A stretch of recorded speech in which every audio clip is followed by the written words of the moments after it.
A story like the one unfolding in Fort Worth this evening tends to put even a hurricane into perspective. It has already been an enormously disruptive storm. More than 3 million people have been encouraged, urged, and ordered out of Hurricane Floyd's path. But thus far, at least, there are no deaths. At this hour, Floyd is drawing a bead on the Atlantic coastline where North and South Carolina come together. We begin tonight with a live update on the storm's intensity and projected path from the former director of the National Hurricane Center. Bob Sheets is now a consultant to ABC News. Bob, direction, intensity? Well, Ted, right now it's centered just off of Myrtle Beach, South Carolina, less than 100 miles south of Wilmington. It's likely to make landfall now between Wilmington and Morehead City and starting to move northward fairly fast. Right now, 115-mile-per-hour winds, probably down to around 100 by the time it makes landfall. Tomorrow, about midday, it'll be coming out somewhere near Virginia Beach. At that stage, it'll be down to probably tropical storm force, rushing right on toward the north-northeast, and then right up across the Sound and up into Massachusetts by Friday morning. Bob, is it my impression, or has this storm been less devastating than we anticipated? It has definitely been much less devastating than we've anticipated. First of all, the land has been on the weak side of this storm all along, and now it's moving pretty well on the extreme eastern part of North Carolina. So that means that you're not going to have a large populated area affected. Plus, the storm has weakened markedly from what it was when it was off of Florida. Is it reasonable to assume that it will remain, I don't want to say a disappointment, that it will remain actually an encouraging storm?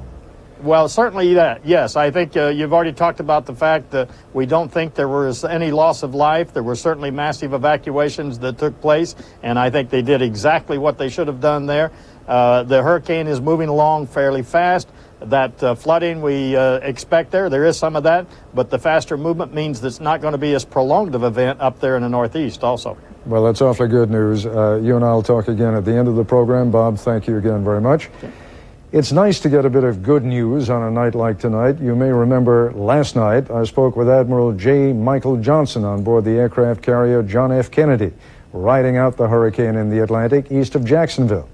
This morning, the Coast Guard contacted Rear Admiral Johnson and requested that the Kennedy perform an emergency rescue at sea. A tugboat had sunk, and its crew, 5 of them in a lifeboat and 3 others floating in the water, had sent out a distress signal.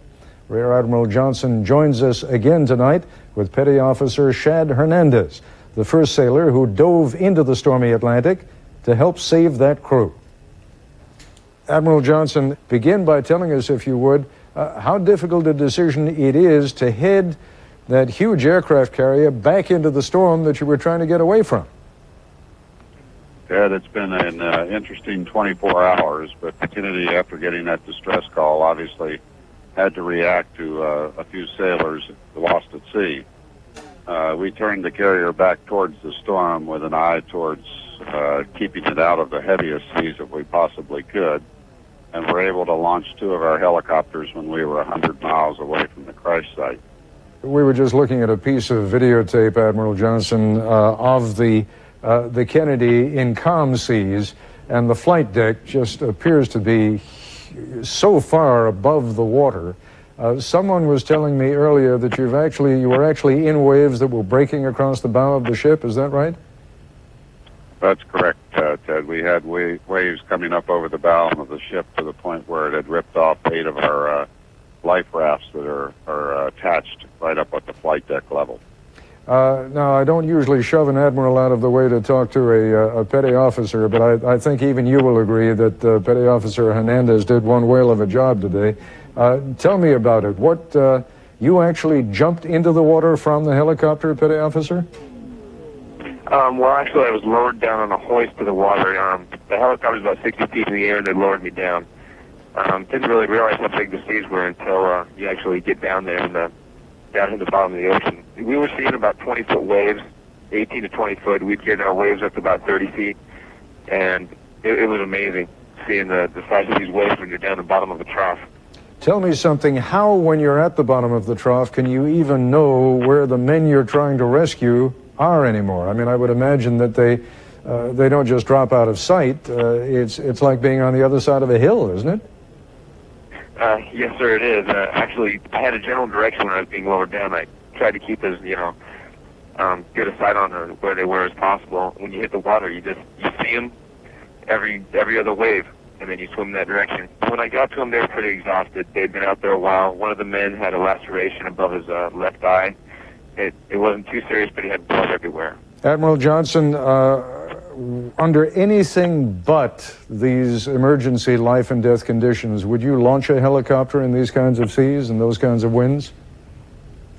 Ted, it is a very difficult decision for all of us to put people's lives in jeopardy, but when others count on us, and we are the only ones for thousands of miles of square miles of ocean, then we have to do these operations. Well, all things considered, Admiral Johnson, it's been quite a day for you and quite a day for Petty Officer Hernandez, and I thank you both very much for joining us this evening. Hundreds of thousands of South Carolinians battered by many past hurricanes have evacuated over the past couple of days. Experience has taught them well. They understand the force that a Hurricane Floyd can bring. So today, we asked Nightline correspondent Chris Bury to take a trip by car up Coastal Highway 17 to see who has stayed behind. And Chris joins us now live from Myrtle Beach, South Carolina, where the storm is bearing down. Chris? Ted, what we found as we came up here to Myrtle Beach, where the tempo of the wind and waves is just starting to pick up, is that not many people stayed behind, that the massive evacuation had presented all kinds of logistical challenges, and driving north along the coast, we found omens of this coming storm and a definite sense of dread. As we left Charleston at mid-morning, accompanied by a steady rain, the stark loneliness of the main road north, Highway 17, was evidence of the massive evacuation that had already occurred. But on the radio, Charleston's mayor was still fuming over how badly state officials had handled the biggest exodus in modern American history. And we simply are not going to stand for it again. Yesterday, tens of thousands had been stuck in traffic for hours because authorities dithered all day before opening 6 lanes of the interstates headed out of town. It is unconscionable what happened, and I, for you, will not tolerate it again. But by this morning, the few remaining motorists faced a different kind of trouble. 20 miles down the coastline, we stopped at the tiny crossroads of McClellanville. Anyone who needed gas or a meal or any of the basic necessities was out of luck. Oh, looking for a toilet. Brian and Nancy Vanderreet had waited until today to evacuate because the pictures of yesterday's traffic jams had scared them. What happened yesterday on 26, we decided to stick it out and wait until 10 o'clock and then see which way the storm is heading. And right now, I expect it to turn a little further north, and if that's the case, I think we're going to be lucky. As long as we're on the west side of the storm, take my chances.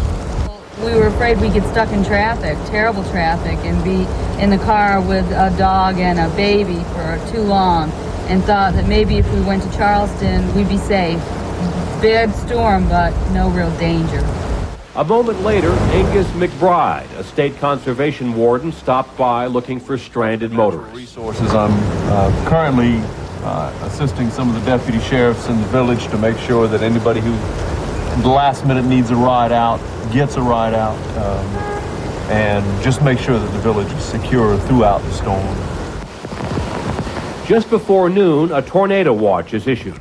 The wind's now about 25 miles an hour as we pull into the steel and paper city of Georgetown, population 10,000. At the police station, officers hear an ominous report. You folks in Georgetown, be aware of what is happening. This is real, and this is coming your way, and we are very certain that you guys are going to see very, very bad weather. City officials gathered for an emergency strategy session begin their meeting with a simple prayer. We ask you to have mercy on us, to protect us, that we may serve your people well. We will start seeing 40-mile-an-hour winds at 1 o'clock, increasing to 100-mile-an-hour winds beginning tonight at 9 o'clock. At 1 o'clock, it'll be 0. That's when the eye will be over Georgetown.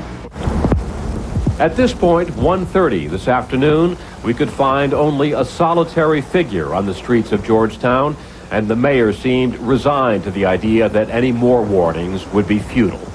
We're prepared. We have tried to forewarn our citizens to get out of town as quickly as possible, so we're here. Did they seem to heed your advice? I think some of them heeded our advice, not as many people as we would like to have had. This is very serious. I can't remember a storm to this magnitude facing us the way it is today. To find out where everybody had gone, we headed inland, almost 20 miles from the coastal highway to the tiny town of Andrews. Just after 2 o'clock, evacuees are still pouring into a Red Cross shelter, clutching their children and a few belongings. Already, more than 750 people are camped out at the Andrews Elementary School, where the principal fully expects more than 1,000 to spend the night. We're giving them a safe place to stay here. We are feeding them 3 times a day. This is a schoolhouse. We don't have a lot of other amenities other than the restrooms, a dry place to sit down, no cots, no blankets. There are 137 shelters like this in South Carolina, some filled to capacity, housing nearly 30,000 people tonight. But the vast majority of the 800,000 who've left their homes in this state alone have made more informal arrangements. At this modest daycare center, we found more than 20 members of one family, spanning 4 generations, a big pot of chicken perlo on the stove, and the comfort of family to help ride out the storm. My mother, she actually thinks that there are safety in numbers, and she's the leader.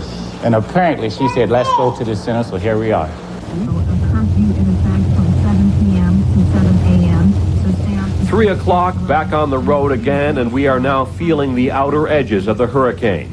Highway 17 north of Georgetown is eerily desolate. Late this afternoon, we pulled off in the resort town of Pawleys Island, about 25 miles south of Myrtle Beach.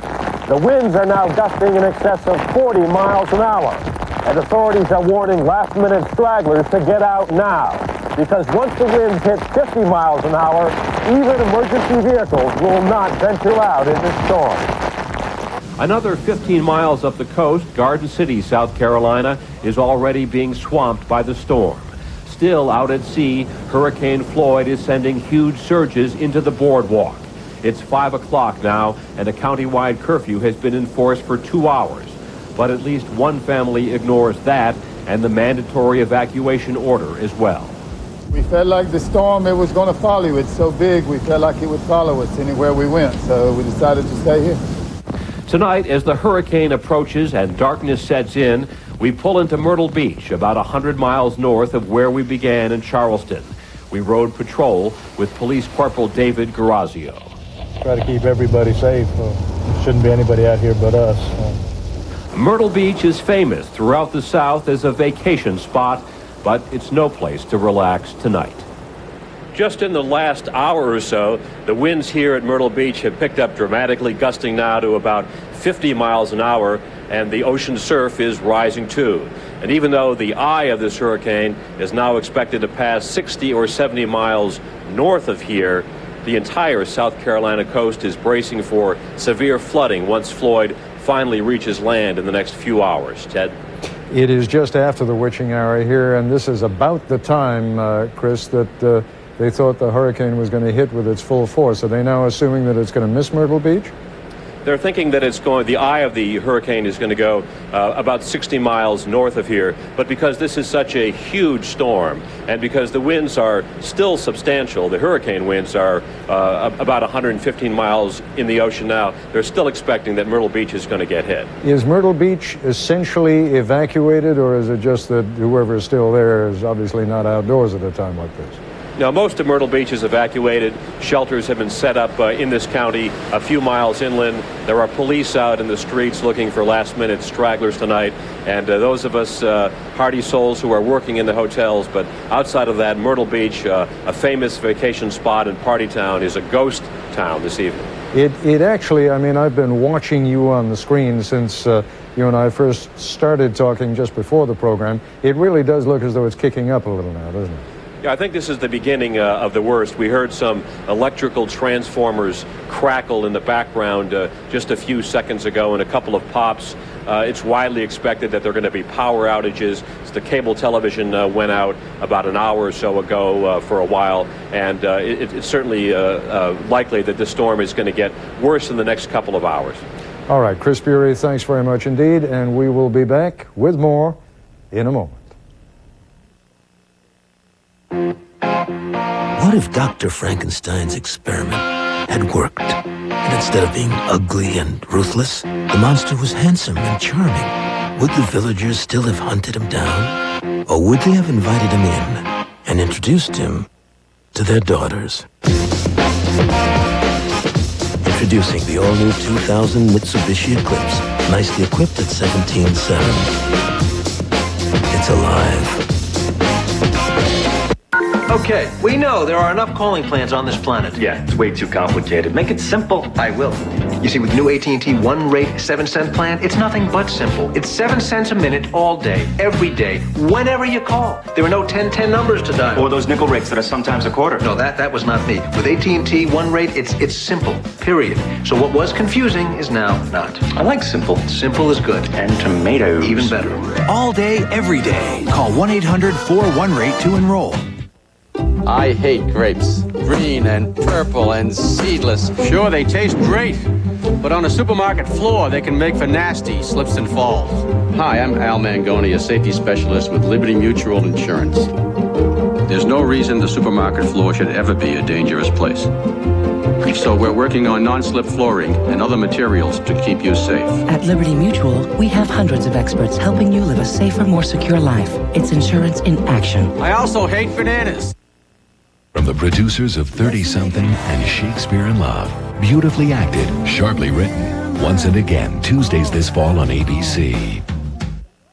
This week at Just for Feet, the world's largest athletic shoe store, we're getting carried away. The 50% off clothing sale. It's our biggest clothing sale of the year. Warm-ups, jackets, jerseys, t-shirts, shorts, and more. Even casual clothing. 50% off. All the famous name brands you're asking for. All 50% off. Half off every piece of clothing in the store. Plus thousands of your favorite shoes are on sale too. The 50% off clothing sale. This week at Just for Feet. Where the 13th pair is free. Hurry in while selection is great. We're everywhere you need us. Where news happens and lives are on the line. News 2. Each moment, each day. From the heart of the city to the fields and farms of your hometown. News 2 is there, first and fast, giving you details on stories and events that impact your life. From the Mid-South's most honored news team, this is News 2. First, fast, accurate.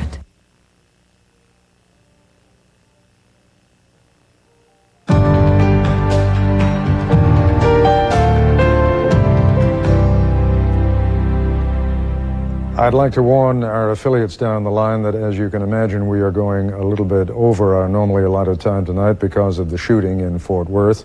I'll be back with an update on that story a little bit later. Most people, getting back now to the story of Hurricane Floyd, have taken the advice of authorities. They have packed their bags and left. But others who stayed behind are seeking shelter wherever they can find it. A report now from ABC's Steve Osunsami in Charleston, South Carolina. Face-tight remount road. Fearing the worst, more than 600 people have crammed into the North Charleston Elementary School. These are the places even authorities say you should only go when you have no place else.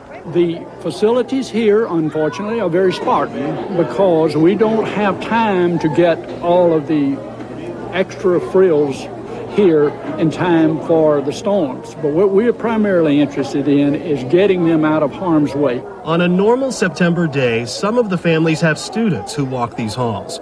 But on this evening, the building is protection from hurricane-force winds and heavy, stinging rain that's threatening the city. We live in a mobile home, so naturally that wasn't safe. When you look across these shelters, there are a few things that strike you, that most of the people here are African American, Spanish speaking, or poor. Among those forced to evacuate are the haves and the have-nots, those who have choices and those who are forced to fill these shelters beyond capacity. Here are the people who can't afford a safe hotel, people without means. There are extended families sleeping in these halls, the old, the young, some who live down the street and moved here when they lost power, Some like Reverend Ronald Jones, who lives 45 miles away, but still couldn't get past the monumental traffic jams that clogged roads heading to safer ground. Because of the traffic, I said, well, I wasn't going to take that chance. I just wanted to play it safe and stop at the first shelter that was open. There are others like Patricia Mack, who remembered the Category 4 hurricane named Hugo that struck in 1989. I stayed home and I said, I never want to go through that again. And people like Annette Green. Her concern is her children. 3 of them suffer from asthma, and without power, her son with the most severe problems can't get his treatments. She'll be in evening treatment. Right. Shelters for people with special needs were full when this family needed help. It is required that she gets more treatment like that. The only power here is a generator that is only used for certain circumstances, so there is no air conditioning and no lights. But as the storm rages outside, Patricia Myers and her family are counting their blessings in lives saved. I just wanted to stay around because my mom is here, my children is here, and I just want to stay here. The worst of Floyd's wind and rain is expected to have passed by morning.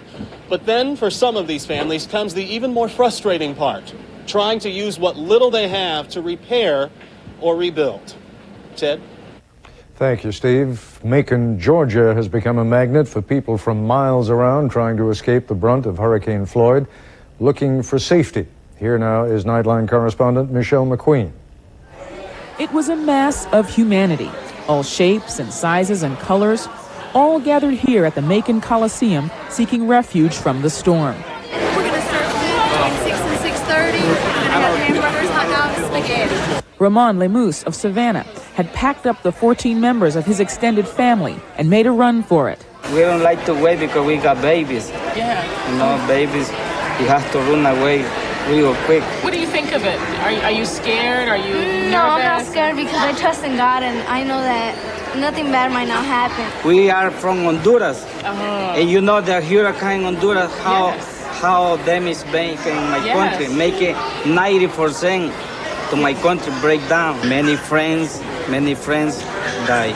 Many people I know. How do you feel about this whole situation? Is it exciting or do you feel... No, it's not exciting at all because we just live in a mobile home and it's the only thing we got and we were like trying to fix up to buy a new house and they were trying to construct it. Now I hope nothing bad happens because then we're going to have to start all over just like when we came. This student had just started her freshman year of college on Friday. She was not happy. It's kind of sucked because, you know, we're like getting ready to start our new whole college experience and next thing you know, you're off to Macon, and I'm like, oh my gosh. The Coliseum here had hosted a circus this past weekend. The elephants had moved out only hours before the evacuees started moving in. And with all the people leaving the coastline, this place was filled to capacity by nightfall. We've got people from Savannah, the Chatham County area. We've got Brunswick, which is Glenn County. We have some people that are coming from Hilton Head, South Carolina area. And we've had some people from Florida. How many people do you think you have here now? The count at about 1:30 this afternoon was 2,400. 2,400 people. How are you taking care of 2,400 people? And I must say that people seem to be in remarkably good spirits, considering. But how are you taking care of all these people? With the help of a lot of good people in the central Georgia area, people have just been pouring out and helping. In fact, people were helping. These 7 art students had just found a place to stay in a private home, but they were still worried. It was beautiful when we left, and it's been really nice just now. Like this, you see the clouds coming through, but we haven't seen anything. But I spoke to my mom, and she says Savannah's getting pounded right now. It's definitely an experience, you know? Like, yeah, definitely. I'm going to write down everything that's happened because a lot has happened. It's just amazing, like everything that's happened. In these tense times, it's worth noting how well people here seem to be getting along. People from all races and backgrounds are jammed together in pretty tight quarters with little apparent difficulty, proving once again how nothing brings people together like a common enemy. In this case, an enemy named Floyd. This is Michelle McQueen for Nightline in Macon, Georgia. And now a final update on Hurricane Floyd from Bob Sheets in Orlando. Tell us what's still ahead and what's lurking just over the horizon. Okay, Ted, right now the center of the hurricane is just abreast of Myrtle Beach, making landfall there somewhere between Wilmington and Morehead City within the next few hours. It's about 60 miles to the east of Myrtle Beach, and will move across the extreme part of North Carolina there, eastern part of North Carolina, exiting somewhere around Virginia Beach sometime tomorrow. And what is lurking beyond the horizon? And that's the big brother on the block right now. That's our big sister in this case. That's Gert. She's way back over here, a huge hurricane, also a very strong hurricane. It's up to about 150 mile per hour winds. But fortunately, that hurricane is forecast to turn more towards the west-northwest and then actually toward the north, and most likely will never reach the east coast of the United States. Well, let us hope so. And again, Bob Sheets, many, many thanks for helping us out this evening.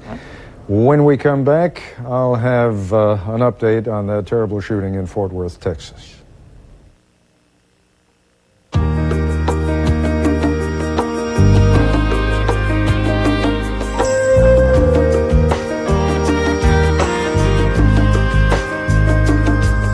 Ask your doctor about Viagra. Traveling through Arizona, we blew a front tire. It shot off the road, and I looked down at the ground. It is crawling with rattlesnakes. It was unbelievable. I pushed the OnStar button. Within seconds, the OnStar advisor pinpointed our location and sent a tow truck. Call the paramedics. Yeah, and kept talking because we hate snakes. Yeah. OnStar. During the OnStar Summer of Savings, get the OnStar phone-based system and installation at no extra charge when you prepay for a year of service. Call 1-800-OnStar-7. Why wait till you get a blister to do something about it? Blister-proof your feet with Band-Aid brand blister block cushions. They hug your foot like a second skin, stopping blisters before they stop you. Band-Aid brand blister block cushions. ABC Premiere Week Wednesday is almost here. On Two Guys and a Girl, you'll finally get the answer to the big question. Will you marry me? Well, you gotta wait for the premiere.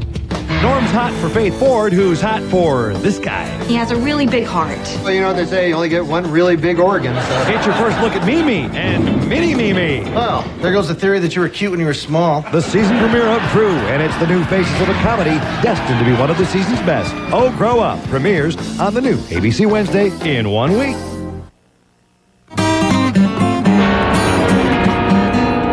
For heaven's sake, son, don't quit your day job. The Predator's second season. Single game tickets now on sale. The Beast is back. Michael, what's the capital of Montana? Nebraska. The Predator's second season. Season tickets now on sale. The Beast is back. Are you ready to hit the road? Ever wish the world were more solid under your feet? When the going gets tough, is the driver's seat the only seat for you? Are you ready for something you've always wanted? Then get to the Pontiac Hit the Road Summer Sell Down for 0% APR financing or $1,000 cash back on any solid 99 Grand Am. Hit the road for Pontiac driving excitement. See your dealer today. What are you waiting for? We're going to wrap this up in just a few more seconds, but I do want to recap our other main story tonight, the shooting at the Wedgwood Baptist Church in Fort Worth, Texas. A gunman, as you know, burst into a youth service and opened fire, according to eyewitnesses. I just saw him reloading and kept firing at the kids. And so I was just trying to do what I can to get people out, try to help them, and clear them out, because there was kids and there was women, there's men trying to find their way out, so I was doing what I can. I was in the office area and heard some shots, what sounded like shots, and I thought, are they doing a role-playing situation or whatever? I stepped out into the hallway and saw the shooter, and he fired at me twice and missed, if you can believe it, he missed. But praise the Lord, he missed. According to other witnesses, the gunman came into the church shouting obscenities and making anti-religious statements. The gunman killed 6 and then himself. An 8th person died later at a hospital. Another 7 people were wounded. It is unclear to this hour what the motives of the gunman were. There'll be continuing coverage of the church shooting in Fort Worth and, of course, on the progress of Hurricane Floyd throughout the night. and tomorrow on Good Morning America and round the clock on abcnews.com. That's our report for tonight. I'm Ted Koppel in Washington. For all of us here at ABC News, good night. Nightline is always on with abcnews.com, now part of the Go Network.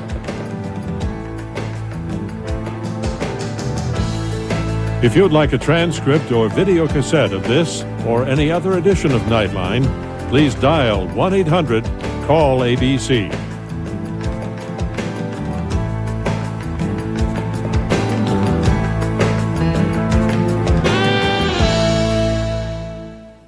Nightline has been a presentation of ABC News. More Americans get their news from ABC News than from any other source.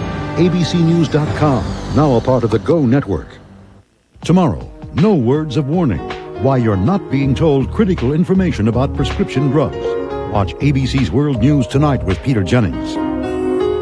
Achha! Oh my gosh, can we go with you guys? Sure, we're going to see the top-ranked Seminoles play NC State Saturday. This is News 2. First, fast, accurate. Now, News 2 at 10. First, fast, accurate. A developing story out of Texas as a gunman goes on a killing spree inside a church sanctuary. But first. Yes, it's coming.